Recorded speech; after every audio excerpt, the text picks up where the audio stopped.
আমি আজ আপনাদের দারুণ সুন্দর এক কাহিনী শোনাব। আশা করি আপনাদের ভীষণ ভালো লাগবে।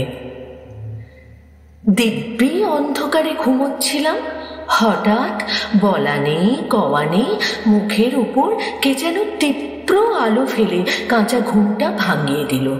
তারপর মুন্ডুটা ধরে টেনে হিঁচড়ে নরম গরম কোটর থেকে বের করে দিল। তাতেও হলো না, মাথা নিচে পা উপরে করে ঝুলিয়ে পিঠে দমাদম ঘা মারতে লাগলো। একজন আবার এরই মধ্যে ক্যাচ করে কখন নাড়িটাকেও কেটে দিয়েছে। আমি এতক্ষণ সহ্য করেছিলাম, আর পারলাম না, পরিত্রাহী চিৎকার জুড়লাম। তারপর একজন আমাকে গরম জলে ফেলে যেটা করতে লাগলো তাকে ধরপাকড় ছাড়া আর কি বা বলা যায়। আরে বাবা, আমি কি আর সাঁতার জানি না? এতদিন তো সাঁতার কাটলাম। যাই হোক, যেখান থেকে সেখান থেকে তুলতেই আমার কাঁপুনি শুরু হলো। তারপর ওই চেনা কোটরটার গন্ধ পেলাম, গলাটাও শুনে চেনা মনে হলো। ভাবলাম, যাক, এবার আবার আমাকে অন্ধকারে আমি ঢুকে যাব এবং আমি আবার ঘুমোবো। কিসের কি আমাকে এই ভদ্রমহিলার সামনে নিয়ে যাওয়া হলো। তিনি তখন সরসজ্জায় শুয়ে আছেন। তেড়িয়ে দেখে নিলুম আমার নিশ্চিত কোটরে ঢোকার পথটি একজন সেলাই করে বন্ধ করে দিচ্ছে।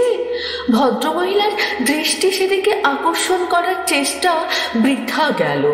ওনার চোখের সামনে একটা সবুজ রঙের পর্দা ফেলা আছে, যাতে করে তিনি তার পেটে কি কি কাণ্ড করা হচ্ছে টের না পান। তারপর অস্বস্তিকর ভাবে আমার দুই ঠ্যাং ফাঁক করে একজন তাকে বলতে বলল, আমি ছেলে না মেয়ে। আমার ভারী অপমান হলো।